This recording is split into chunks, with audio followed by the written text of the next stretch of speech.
Welcome to new TV Telugu. TDP మహానాడుకు రంగం సిద్ధమవుతోంది. 3 రోజుల పాటు కడప జిల్లాలో అట్టహాసంగా ఈ వేడుక నిర్వహించేందుకు వేగంగా ఏర్పాట్లు జరుగుతున్నాయి. ఇప్పటికే పార్టీ ముఖ్య నేతలకు బాధ్యతలు అప్పగించారు. భారీ విజయంతో అధికారంలోకి వచ్చిన తర్వాత జరుగుతున్న తొలి మహానాడు కావడంతో ఘనంగా నిర్వహించాలని డిసైడ్ అయ్యారు. ఈసారి చేసే రాజకీయ తీర్మానం కీలకంగా మారుతోంది. కాగా ఈసారి మహానాడుకు జూనియర్ ఎన్టీఆర్ ను పిలవాలనే నిర్ణయం పార్టీ వర్గాల్లో ఆసక్తిని పెంచుతోంది. కడప జిల్లాలో మే 27వ తేదీ నుంచి 29వ తేదీ వరకు తెలుగుదేశం పార్టీ మహానాడు నిర్వహించనుంది. ఈ క్రమంలో ఏపీలోని ఆయా నియోజకవర్గాల్లో కూడా మహానాడు నిర్వహించాలని టీడీపీ హైకమాండ్ ఆదేశాలు జారీ చేసింది. ఇక మహానాడు కోసం భారీగా ఏర్పాట్లు చేస్తున్నారు.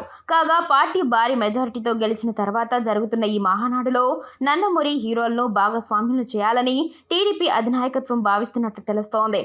అందులో భాగంగా చాలా కాలంగా పార్టీ వ్యవహారాలకు, కుటుంబ కార్యక్రమాలకు దూరంగా ఉంటున్న జూనియర్ ఎన్టీఆర్ ను మహానాడుకు ఆహ్వానించాలని నిర్ణయించినట్లు సమాచారం. ఇందుకు సంబంధించి నందమూరి బాలయ్య చొరవ తీసుకున్నట్లు పార్టీలో చర్చ జరుగుతోంది.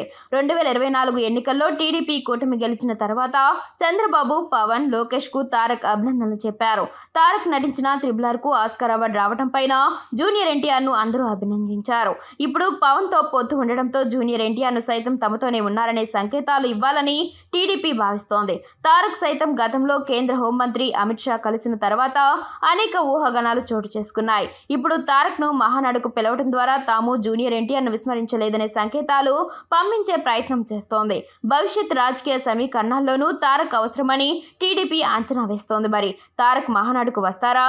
ఇప్పుడు ఈ అంశం టీడీపీలో ఆసక్తికర చర్చగా మారుతోంది.